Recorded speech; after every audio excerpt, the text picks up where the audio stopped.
Hi, Penny. Hey, Welcome. How are you?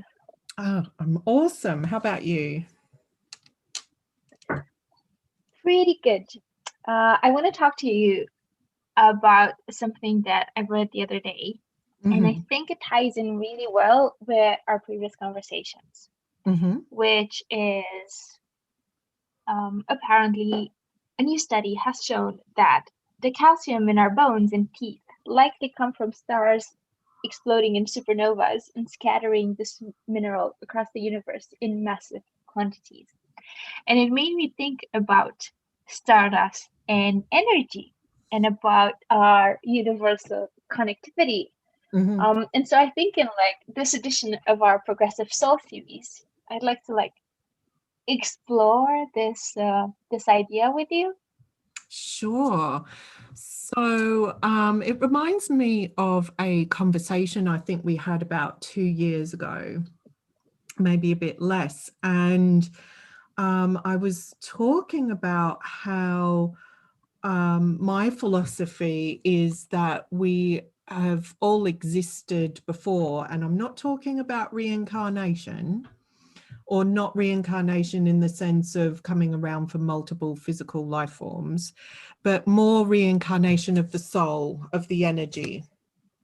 And my kind of philosophy is that we've always existed within the universe within some way, shape, or form. And if I'm not a scientist, which is a shame, and I wish I paid more attention in school. But if I understand it correctly, there's a finite amount of atoms and neutrons and protons and all these wonderful sort of fundamental scientific bases of which the whole universe is made of, and so are we. So your quote there that you gave certainly conjured up some magnificent imagery in my mind, but it connects in really well with that philosophy that we existed in some form within the universe of which the stars and the planets and the whole universe is made up of. And if I understand quantum physics and science, and in a very, very basic way, atoms and things bump into each other and then create. And so it creates planets, it creates life, it creates us. And if you think about the way in which we come into this physical life form, it is an explosion. And there was another scientific research done about where they've been able to film when um, when the egg is germinated by the sperm, and there's a little electrical explosion that happens, and so there is life. And so that reminds me of all these things and trying to link them all up. So in effect, we are made up of the same stuff as stardust. And I think that's pretty magnificent.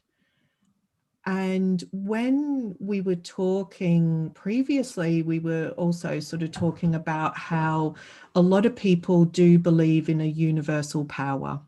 And a lot of people do believe that that universal power helps create and is creation. And, they may not believe in God, but they certainly believe in a universal power. And they look at manifesting and they look at intentions, which is also something I look at.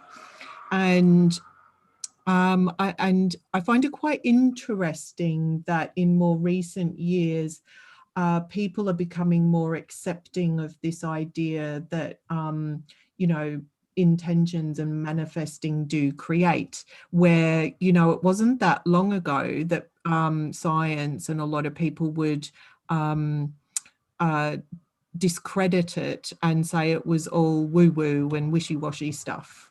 So I find it really fascinating that now science is getting on board with these things. And so just looping back to us and how we connect to the universe, which, whether you're allergic to the word God or not, is how we are all connected to each other and to the universal life force itself, whether that be known to you as God or by any other name. And when you think about that, where our soul and our very being and our consciousness does move beyond the physical world, and we become a different form of energy, because of course in the physical world we're still energy, we still have magnetic energy, and the earth has a magnetic energy force, and so energetically we're connected as well. In this way. So when we move beyond the physical and our physical self returns back to dust or ash or into the ground, whichever way in which it dissolves from this existence, we certainly carry on and become this magnificent, beautiful power that we already are.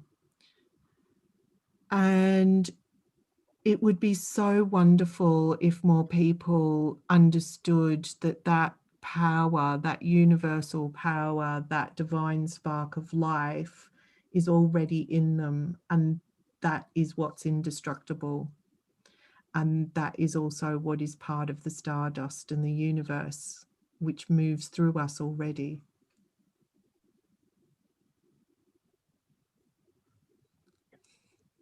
Yes, increased self-awareness would be magical, wouldn't it? It would be magical. And maybe people are slowly getting there. Maybe. There's hope. There's always hope. You mentioned something that really made me think about um this whole relationship between manifesting and intentions. And I'd like us to like explore a bit this whole manifesting idea. What does it entail, and how is that connected to this universal connectivity that we mentioned earlier? Oh, you always ask these questions that are kind of deep and not so easy to answer in just a few minutes. But I would say that the power of our thought, focused thought, is much stronger than what people understand. And so intentions and manifesting is maybe a nice way of saying it's focused thought. And thoughts are energy. And when we become aware of self, whether that be through meditation or just breathing exercises and things like that, we start to become more self-aware, and we become aware of our thought. And I think we've talked about this before as well a little bit. And when we start to become aware of our uncontrolled thoughts, we then start to notice how perhaps self-destructive they might be, or how negative they might be, or neutral, or just random, or whatever it may be. And when you start to harmonize, let's say, body, mind, and soul, they're different forms of energy which then become within an alignment. And because to me the soul is a part of the universal power, that is what helps us create, and that is what is part of creation. So you know, just digressing a little bit, there's not really any really original thoughts anymore, but there might be variations or improvements on things that have been created already. And you may have noticed that perhaps you have some ideas and you put them down and you think you really must do something about that. I know I do it all the time. And then you notice that there's somebody else that goes out and does the same or similar thing. And maybe that's because the universe is inspiring, or we're inspiring each other, whether we're directly or indirectly connected. And, you know, in creativity and in other areas of life, a lot of people become a little jealous or possessive over their thoughts and ideas. But what if, what if we're all putting creative thoughts out there, which, if we go by the law of attraction, that, you know, what you put out, you get back. And if we go by these ideas, then surely the more harmonized we are with what we want to manifest, then it will be drawn to us because it harmonizes with us. And that doesn't mean to say that it can't happen for more than one person. So perhaps when we see other people doing the same or similar things as and ideas that we have and are doing, it's not necessarily about copying, but perhaps that we're all being inspired because that's what's needed at this time.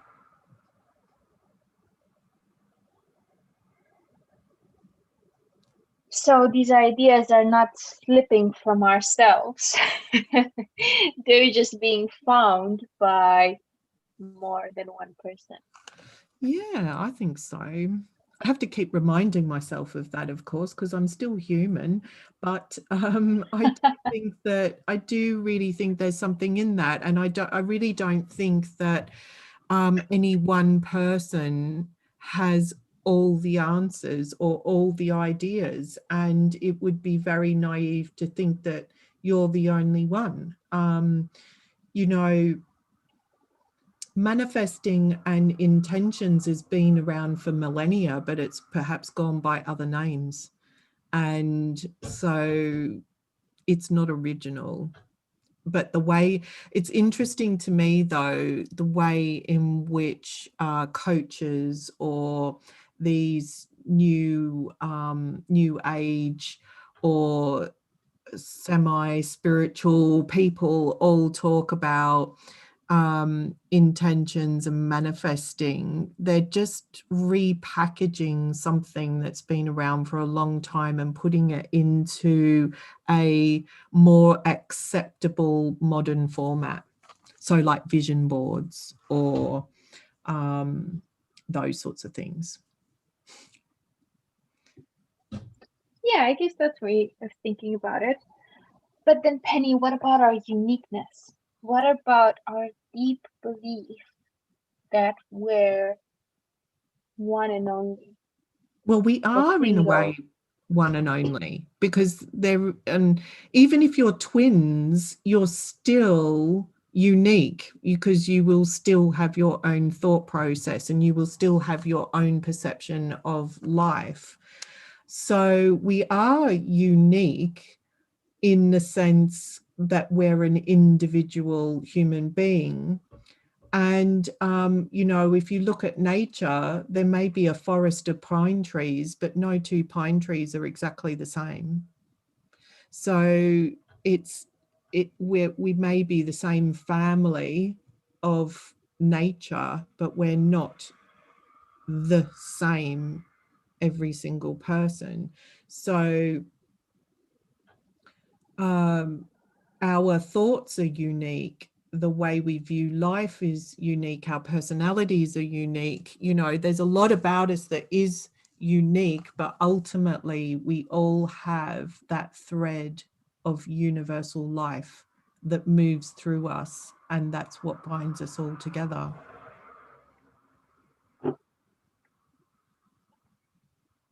What about that deep feeling of um of deja vu or familiarity that we get in certain situations. How do we explain that in, in light of this conversation? How can we explain? I mean, how can that be explained? Ah. How long have we got? Take Okay. your time. Um, so you're asking about deja vu and these sorts of things. Now, energy never stays the same. It's constantly moving and changing. And so it may link up with thought processes, and there are things, I mean, we can digress into a gazillion different things like precognitive dreams, deja vu, and all those sorts of wonderful things. And maybe it links up with Schrodinger's cat and quantum physics. So, and not even scientists can fully explain that yet, but perhaps it's because it's to do with energy and the movement and the flow of that energy, um, and perhaps those moments of deja vu are connected in with that movement of energy. But to explain it scientifically or even simply right at this moment in time is a bit difficult, because I do believe that there is a flow of consciousness, and there is that possibility of there is such a thing as astral traveling and other things like that. So if people are connecting with each other through dreams or through that astral plane and astral travel, then there can be those moments of deja vu that come out of that. So but this is not my area of expertise, shall we say, but it's certainly something that is out there and connects up with other things. I see. It's interesting. You you made that connection of energy and astral planes and how that comes together. Mm. Should we take our zodiacs into account? Should we look at the movements of the planets? How does that influences us, or does it at all, or are they just, I don't know, invented because we need something to believe in if we don't believe in God? Well, again, astrology has been around for millennia, and I'm not an astrology expert. I've done my own personal research, if you like, into how the planets affect me, shall we say, rather than us. And I mean, there's also been a lot of research about the moon and its effect on people, because moon affects the tides. We're mostly water. Um, and, lunar phases, and the full moon, and the link to lunar ticks, which comes from the moon, lunar, and people that have perhaps are affected by the full moon. So there is research that's gone into those sorts of things, and there's something to it. I definitely feel there is something to do. There is a lot to gain by looking into your astrology chart properly, not just like, oh, well, I'm born under the sign of Libra and I'm going to read my star signs in the paper. A lot of people will find that it doesn't relate or it doesn't connect. Some might not. But that's very generalized, because as an example, I am born under the sign of Libra, but the planets were in a particular arrangement or alignment at the very time and place that I was born, which puts them at different places on my chart, which has an effect. So there is a number of planets that also happen to have been in Virgo, and I have some Virgo traits. And then there's your rising sign and your moon sign and all sorts of other things which all come into play. So I do recommend people find an excellent astrologer who can who can map out your charts, and then you can look at how there is a lot of very good astrologers out there that talk about Mercury retrograde and Mars retrograde and all these sorts of things. And for example, in my own particular case, Mercury happens to be in, I believe, the seventh house, which is relationships. And whenever Mercury goes retrograde, I find that communication is difficult. And I think the last time we met was the beginning of Mercury retrograde, and we had the phone beeping and all sorts of interruptions. And there was, you know, good old Mercury retrograde interrupting communication.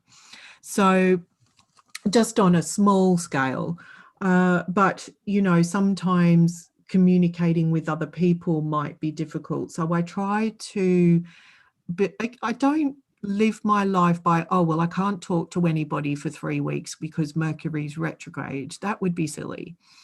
But I'm just mindful. Okay, Mercury's retrograde. Maybe that's why things aren't planning out very well, and I won't push too hard, and I won't try to sign a contract. That kind of thing. So I think it can be beneficial because it helps you to see that there are other forces at work, and sometimes people who don't have an appreciation of these things might end up being, why do these things always happen to me? It's not fair. How come everything always goes wrong? And if they looked at their chart and looked at how these things may affect them, and the, let me say, coincidences, which might be acceptable to some people if I put it in that terminology, then they might sort of see a pattern, and then they might live life a little differently, and then it changes their thought patterns. And when it changes your thought patterns and you're more positive, then more you have a less stressful outlook on life and a less stressful reaction to life, and you move and flow with it more rather than fighting against it. So there is a much bigger picture that we can look at there. But obviously, if people are listening and they think it's a load of hogswash and they don't take the time to investigate it, then there is no convincing that person. Not that I'm trying to convince anybody, because it's your own responsibility to discover things for yourself. So I don't know if I've digressed on your question, because your questions always tend to lead to much bigger sort of stories and pictures, but hopefully that's given you and the listeners a little bit of an idea of what we were talking about. Actually, listening to what you're saying made me wonder how this flow and how this energy, and how this universal connectivity is affecting your work as a medium. So coming back to your work and coming back to the Progressive Soul series and what that entails, how does it how does it all this Stardust and connectivity integrate with what you do as a medium? Yeah. So I have done a little bit of personal observation on that. And I'm not saying that I've got it all down pat, and but I have noticed some patterns and interesting coincidences, and I observe them, but I don't let it rule my life. And part of it I had noticed is that in my personal case, the evidential mediumship when tended to flow better 9 days before a full moon, the full moon, and up to 9 days after. But it was better in the waxing rather than the waning. But it was very much 9 days before and 9 days after. And it doesn't mean to say that I can't do the evidential mediumship at any other time, but it just seems to be harder work in that new moon sort of phase, in the lead up to the new moon, and back around. And so, and I found it interesting that it was 9 days, because 9 is a trilogy, really, you know, 3 lots of 3, and it just has, in numerology, 9 can be viewed as a number of completion, and that kind of thing. So it it then gets me thinking about sacred geometry, which, you know, the universe is kind of based on, and nature, and, you know, us. And so then it spirals out into all sorts of other things. So I definitely think that, as far as mediumship, because mediumship is working with energy, the planets are energy, we are energy, they all have an effect, and Mars is meant to be the planet of war and disruption. So when Mars was in retrograde, it was, you know, I hope I've got this right. I hope, and if any astrologers are listening, I'm really sorry if I've got it wrong. But, you know, we're in a time of you know, world chaos with this COVID virus and things like that. And so I think that Mars being retrograde and in alignment with Venus and other planets, I think it's all had an effect, which, you know, has been quite interesting. But really, I'm not an astrologer, so it would be interesting for the astrologers out there that do watch the planets and do watch world events and things. And I do know of some, you know, they even watch politics and what happens with politics and all kinds of things, and it can be very interesting if you follow astrologers that are very good at what they do. So back to the mediumship, yes, it does. I believe it does have an effect. But as I say, I observe it, I acknowledge it, and I try to work with it, as opposed to like having it rule my life and how and when I do the mediumship, if that makes sense.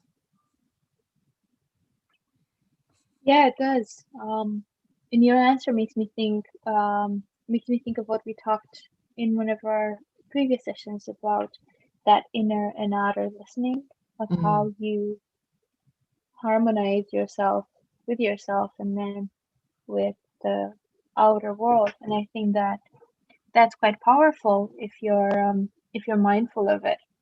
How we get there, I think that's another story. Yeah, and um, that's absolutely right. And there's going to be more ways than one to get there, because we are unique and there is no right or wrong in how you get there. It's just finding what works for you.